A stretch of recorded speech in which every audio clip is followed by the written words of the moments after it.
भारत खुद को सेमीकंडक्टर का हब बनाने का सपना देख रहा है, तो दूसरी जानिब जो हमारी पाकिस्तान की लीडरशिप है एक दूसरे को चोर साबित करने में लगी हुई है। प्राइम मिनिस्टर नरेंद्र मोदी का सिंगापुर का दौरा आपके साथ शेयर कर रहे हैं स्क्रीन पर, जिस तरह से उनका वेलकम किया गया, इंडियन कल्चर को जिस तरह से रिप्रेजेंट किया गया, मोदी साहब ने जो ढोल बजाया, इंडियन कल्चर की इतनी खूबसूरत रिप्रेजेंटेशन सिंगापुर में आज से पहले हो ही नहीं सकी। और दूसरी जानिब जो है सिंगापुर की दो बड़ी कंपनीज के साथ जो है भारत ने MOU साइन कर लिया है।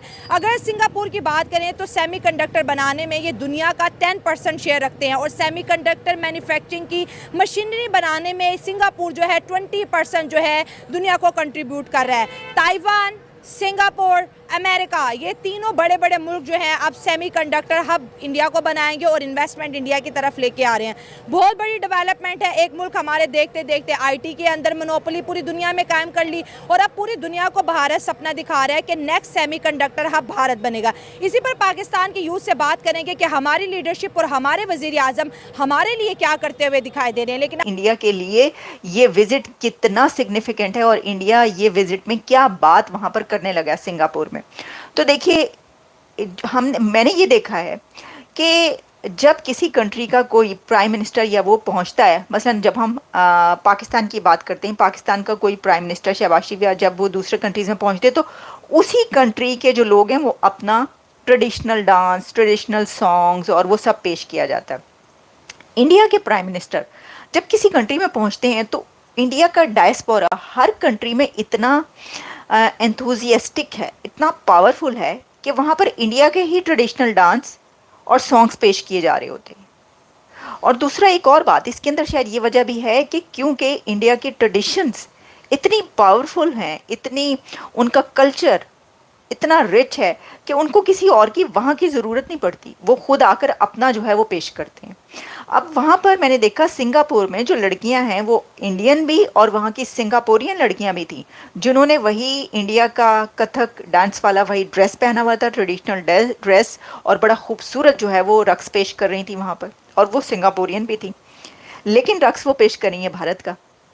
तो इससे पता चलता है कि जो ये इंडिया की रीच जो है कल्चर की, सॉफ्ट पावर की, कहाँ कहाँ तक है। तो फिर मोदी इंडिया की अगर इस कामयाबी की बात करेंगे तो हमें थोड़ा सा वापस जाना पड़ेगा तारीख में। इंडिया हमसे बहुत आगे तभी चला गया था जब उन्होंने IITs बनाई थी 1960 में, ठीक है, नेहरू के टाइम पे, ठीक है। तब से उनका विजन था इंडिया को IT में और इन चीज़ों में आगे लेके आने का। 21st century is the century of data आए थे, तो इसलिए वो डेटा में बहुत आगे थे उसी टाइम से ही। फिर उस टाइम में जैसे जब हमारे यहाँ मदरसास बन रहे थे और हमारे यहाँ चीज़ें प्लॉट की जा रही थी, हाथ की फैक्ट्रियाँ बन रही थी ना सीधी तरह के। हाँ। एग्जैक्टली।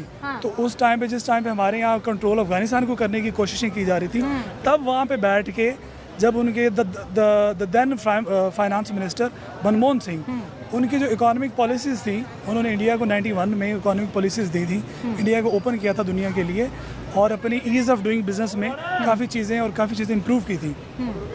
तब से वहाँ पे IT में और जो उनकी है इन्वेस्टमेंट में चीज़ें इम्प्रूव होना शुरू हो गई थी। और सबसे जो की पॉइंट है, इफ़ यू आस्क मी, कि मोदी इतना सक्सेस क्यों हो रहा है और इतने सक्सेसफुल क्यों हो रहा है, वो जिधर जा रहा है वो अपना चुप करके काम कर रहा है। He is not into social media stuff but he is into real business. और आज इंडिया दुनिया का पांचवी बड़ी इकॉनमी है और इंडिया अपने आप के खुद, when you ask their external minister S Jaishankar कि आप किस साइड में, if you whether you are on western side और चाइना और किस ब्लॉक में, तो वो कहता है मेरी अपनी साइड है। क्योंकि मैं 1.5 अरब आबादी का और किसी की बात नहीं सुनते, सबको खरी सुनाते हैं। वो क्यों सुनाते हैं? बिकॉज वो दुनिया की 5वीं बड़ी इकॉनमी है। और दूसरी बात, वो उनकी 2010 में $18 बिलियन की IT इंडस्ट्री थी। 2010 से लेके अभी तक उनकी $200 बिलियन की IT इंडस्ट्री बन चुकी है। बिकॉज उन्होंने IT में इन्वेस्ट बहुत किया है। वहाँ पे सिलिकॉन वैली बन गई है, वहाँ पे अमेजोन आ गया, वहाँ पे गूगल इन्वेस्ट कर रहा है, वहाँ पे माइक्रोसॉफ्ट का ऑफिस आ रहा है। सो ये सारी जो सक्सेसेस हैं दे हैव रीच देयर। और उसके अलावा अब ये they have come to the point कि वो वहाँ पे अपने सेमीकंडक्टर्स बनाना शुरू कर रहे हैं, जो पहले सिर्फ यूएस, चाइना और सिंगापुर ये कंट्रीज बनाते हैं। हाँ बिल्कुल। तो वो प्रैक्टिकल काम में है। और सबसे जो बड़ा की पॉइंट जो मैं आपको बताना चाह रहा था वो वहाँ पे है कि वहाँ पे पॉलिटिकल लेजिटिमेसी बहुत है, वहाँ पे पॉलिटिकल स्टेबिलिटी बहुत है, वहाँ पे गवर्नमेंट 5 साल पूरे करती है, वहाँ पे जो प्राइम मिनिस्टर आता है वो अपना विजन लेके आता है। और जो मोदी गवर्नमेंट है, जो मोदी एक्चुअली ये मोदी बेसिकली पॉलिटिकल नर्सरी से नीचे से ऊपर आया है। He knows everything. वो ऑक्सफोर्ड से पढ़ के नहीं आया, वो बाहर से इम्पोर्ट, वो कोई इम्पोर्टेड प्राइम मिनिस्टर नहीं है। वो एक्चुअली वो लोगों का प्राइम मिनिस्टर है। वो स्टूडेंट यूनियन से आया है, वो नीचे से आया, वो हर वो रूट कॉजेज जानता था, उसने उन एरियाज में काम किया है। नरेंद्र मोदी दुनिया के जिस, ये भी एक पैटर्न समझें कि दुनिया के जिस मुल्क में भी जाते हैं उसको कहते हैं जी हम आपके साथ फ़लाँ फोरम में भी हैं, फ़लाँ फोरम में, मींस कि हमारे आपके मल्टीलैटरल कोऑपरेशन भी हैं और हमारे आपके बायलैटरल रिलेशंस भी हैं। सो ये एक चीज़ बड़ी इंपॉर्टेंट चीज़ है, क्योंकि इंडिया आसियान ऑलरेडी एक कॉम्प्रिहेंसिव स्ट्रेटेजिक पार्टनरशिप है, क्योंकि ये चाइना जो है वो आसियान में बड़ा घुस चुका हुआ है। इंडिया समझता है कि there is a lot of potential and opportunity to work with the ASEAN, के साथ काम करने की बहुत ज़्यादा अपॉर्चुनिटी है। और वो यही है कि इंडिया इस सारे खित्ते को न्यूट्रलाइज करना चाहता है।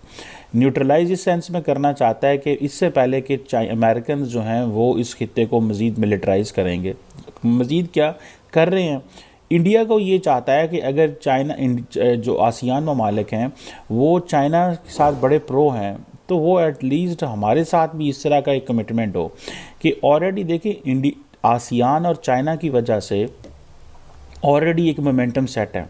इंडिया ने उस मोमेंटम को रीड कर लिया और इंडिया उस मोमेंटम में एंटर होना चाहता है ताकि अपने लोगों को, अपने कारोबारी जो हल्के हैं उनको फ़ायदा दिला सके। ये चीज़ जो है मैंने ये रीड की है कि इंडिया जो है वो आसियान के अंदर चाइना को न्यूट्रलाइज करना चाहता है और इसीलिए वो इंडिया आसियान एक फोरम जो है उन्होंने बनाया हुआ है। नमस्कार दोस्तों, स्वागत है आपको हमारे चैनल में।